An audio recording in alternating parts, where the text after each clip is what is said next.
হরে কৃষ্ণ।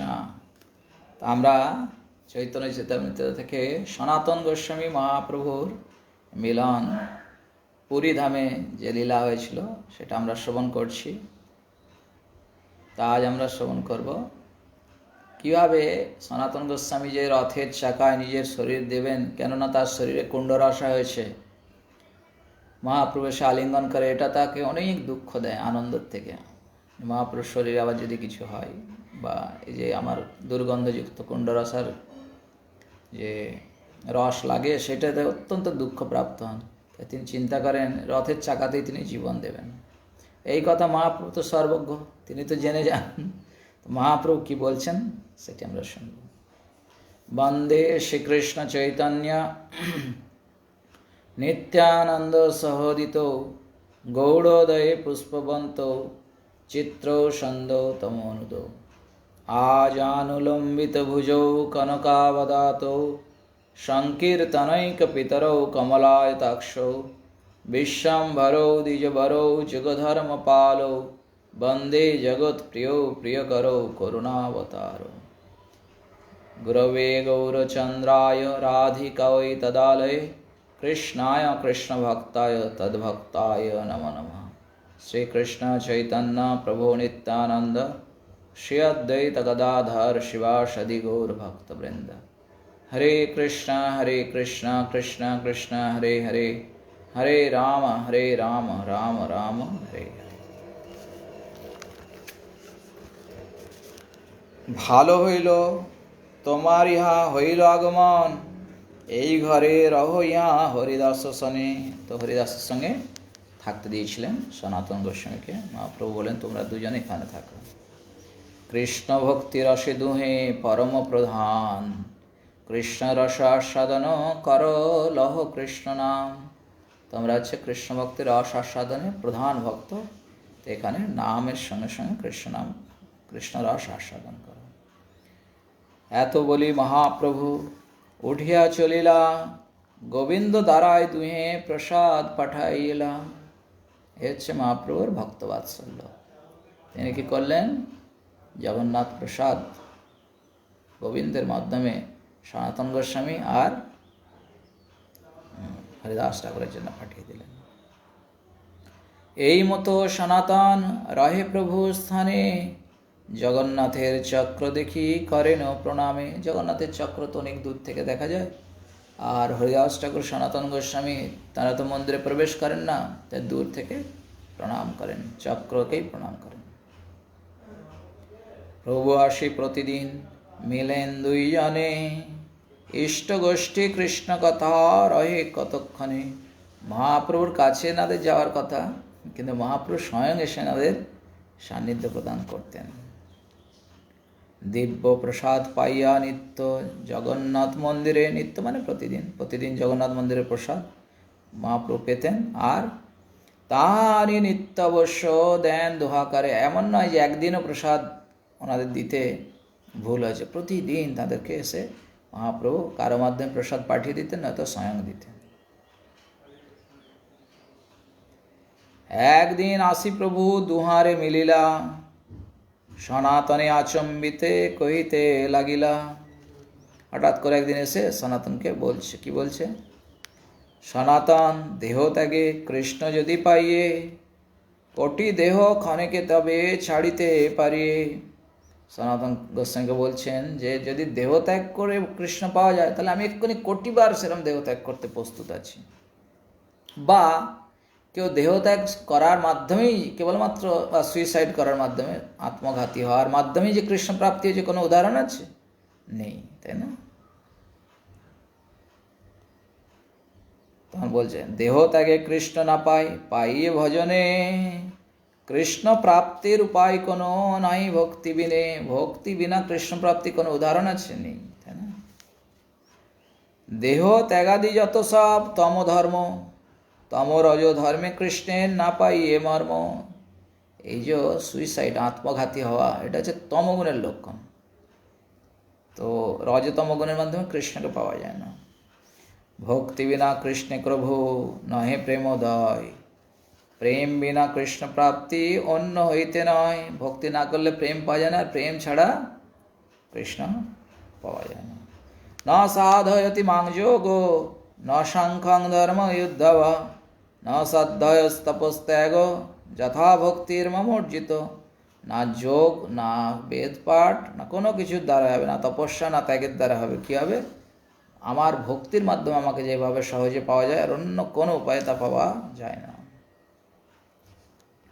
দেহ ত্যাগাদি তম ধর্ম পাতক কারণ, সাধক না পায় তাতে কৃষ্ণের চরণ। দেহ ত্যাগ করলে বরং মহাপাপ হয়। প্রেমী ভক্ত বিয়োগে চাহে দেহ ছাড়িতে, এটা ঠিক। অনেক সময় যার প্রতি প্রেম তাকে, বিশেষ করে ভগবত প্রাপ্তি না হলে দেহ ছাড়ার ইচ্ছা হয়। প্রেমে কৃষ্ণ মিলে সেও না পারে মরিতে, কিন্তু কৃষ্ণ প্রেমের মাধ্যমেই কৃষ্ণ পাওয়া যায়, সেই কারণে সে মরতেও পারে না। গাঢ় অনুরাগের বিয়োগ না যায় সহন, তাতে অনুরাগী বাঞ্ছে আপন মরণ। এটা ঠিক। অত্যন্ত অনুরাগ থাকে, তাকে যদি না প্রাপ্ত হয়ে যায়, মনে হয় যেন এর থেকে মরণই ভালো। কুবুদ্ধি ছাড়িয়া করো শ্রবণ কীর্তন, অচিরাত পাবে তবে কৃষ্ণ প্রেমধন। কুবুদ্ধি, এই যে মরার বুদ্ধি, এটা ছেড়ে কি করতে হবে? শ্রবণ কীর্তন করো। অচিরাত পাবে তবে কৃষ্ণ প্রেমধন, কৃষ্ণ প্রেম তাহলে লাভ করবে। নিচ জাতি নহে কৃষ্ণ ভজনের অযোগ্য, সৎকুল বিপ্র নহে ভজনের যোগ্য। কেউ যদি বিপ্রকুলে জন্মগ্রহণ করে কিন্তু যদি ভক্তি না করে, তাই সেটা কোনো যোগ্যতা নয়। আবার কেউ যদি নিজ কুলে জন্মগ্রহণ করে, তিনিও কৃষ্ণ ভক্তি করতে পারেন, তাতে কোনো বাধক নেই। যেই ভজে সেই বড় অভক্তহীন ছাড়, কৃষ্ণ ভজনে নাহি জাতি কুলাদি বিচার। দিনেরে অধিক দয়া করে ভগবান, কুলীন পণ্ডিত ধনীর বড়ই অভিমান। কুলীন মানে বংশ, পণ্ডিত মানে বিদ্যা, ধনী মানে ধন, আর দেখতে সুন্দর যদি হয়, চারটে হচ্ছে ভক্তির বাধক, তাতে অভিমান হয়। ভাগবতমের প্রহ্লাদ মহারাজ একটি শ্লোক বলছেন, বিপ্রাদি স্বর্গনজিতাতরবিন্দনাভ পদারবিন্দাভিমুখাৎ সপচং বরিষ্ঠম মন্যে তদর্পিত মনোবাচনার্থ প্রাণং পুনাতি সকুলং নতু ভূরিমানঃ। ভজনের মধ্যে শ্রেষ্ঠ নববিধা ভক্তি, কৃষ্ণ প্রেম কৃষ্ণ দিতে ধরে মহাশক্তি। নববিধা ভক্তি জানেন? শ্রবণ কীর্তন শরণ বন্দন পাদ সেবন দাস্য সাক্ষ্য আত্মনিবেদন। তার মধ্যে সর্বশ্রেষ্ঠ নাম সংকীর্তন, নিরপরাধে নাম লইলে পায় প্রেমধন। তার মধ্যে সর্বশ্রেষ্ঠ কি? নাম সংকীর্তন। এটা মহাপ্রভু বলছেন। এত শুনি সনাতনের হইল চমৎকার, প্রভুরে না ভাই মোর মরণ বিচার।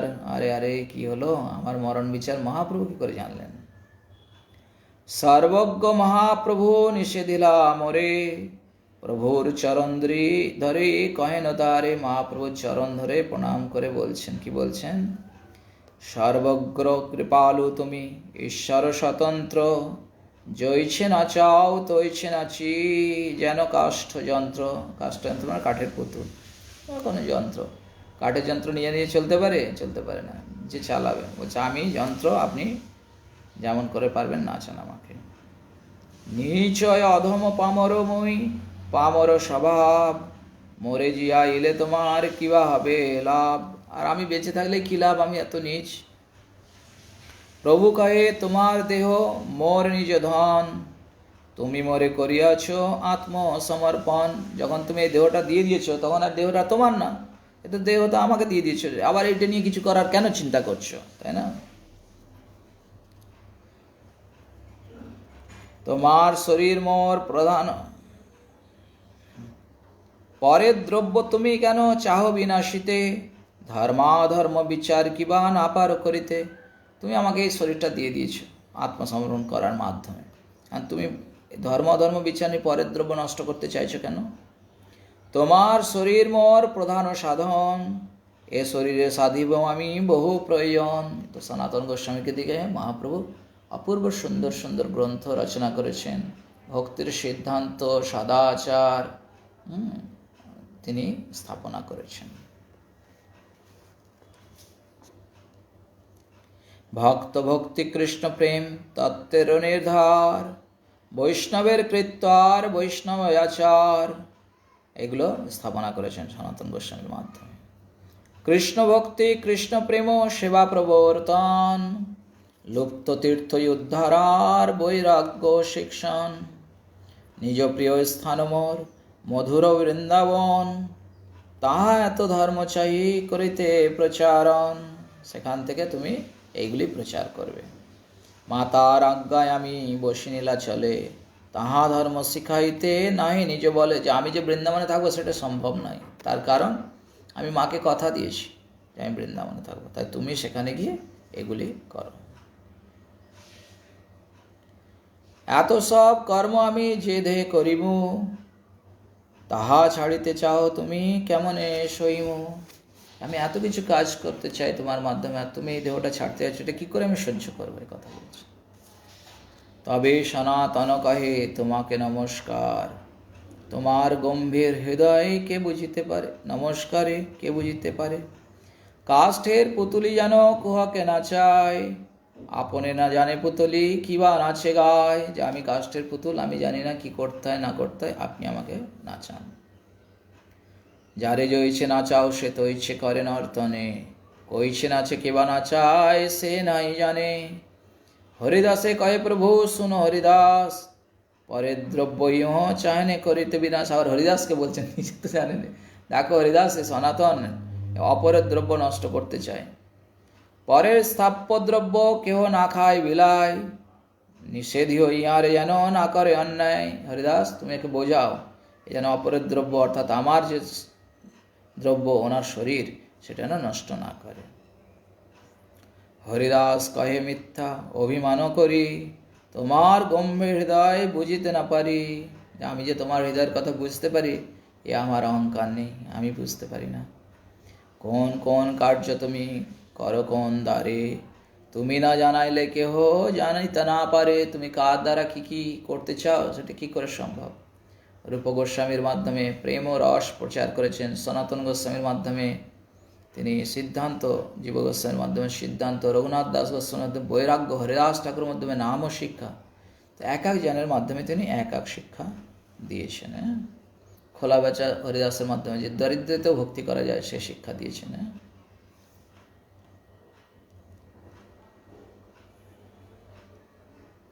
এতাদৃশী তুমি আরে করিয়াছ অঙ্গীকার, এত সৌভাগ্য ইহা না হয় কাহার।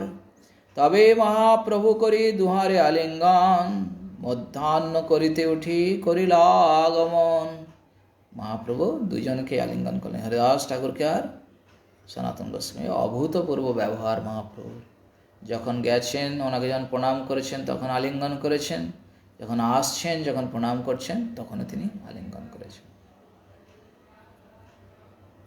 তোমার দেহ করেন প্রভু মোর নিজ ধন, তোমার সমভাগ্যবান নাই কোন জন। যে ভগবান একটা ভক্তের শরীরকে নিজের ধন বলে মনে করছেন, সম্পদ বলে, তার যে কি ভাগ্য সে আর কি বলা যাবে।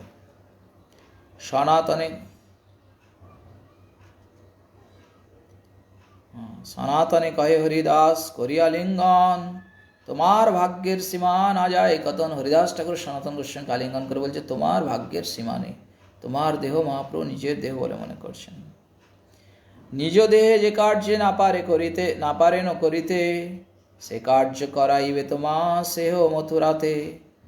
যে মহাপ্রভু যে কাজ করতে চান সেটি তোমার দ্বারা করাবে, তা আবার মথুরাতে। যে করাইতে চায় ঈশ্বর সেই সিদ্ধ হয়, তোমার সৌভাগ্য এই কইল নিশ্চয়।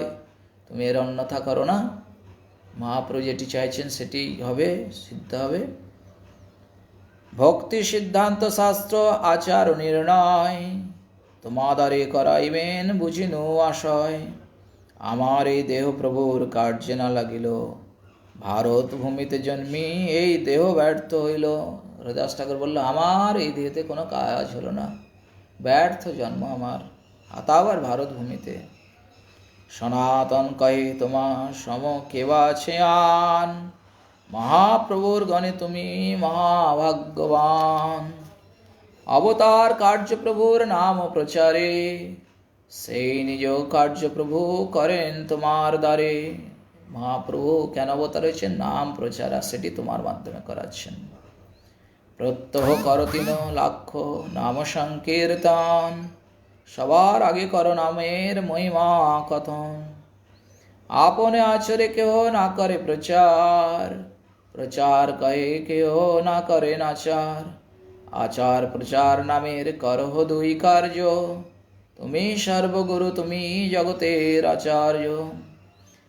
আর্য এই মতো 2 জন নানা কথা রঙ্গে, কৃষ্ণ কথা সদয়ে কই এক সঙ্গে। যাত্রা কালো আইলে সব গৌড়ের ভক্তগণ, পূর্ববৎ কৈলাসবে রথযাত্রা দর্শন। এখানে মানে আরো লীলা আছে, আমরা পড়ব। আবার রথযাত্রা চলে এলো। যখন রথযাত্রা এলো তখন, অর্থাৎ উনি তো 8-10 মাস ছিলেন, ইনি আরো বেশ কিছুদিন ছিলেন।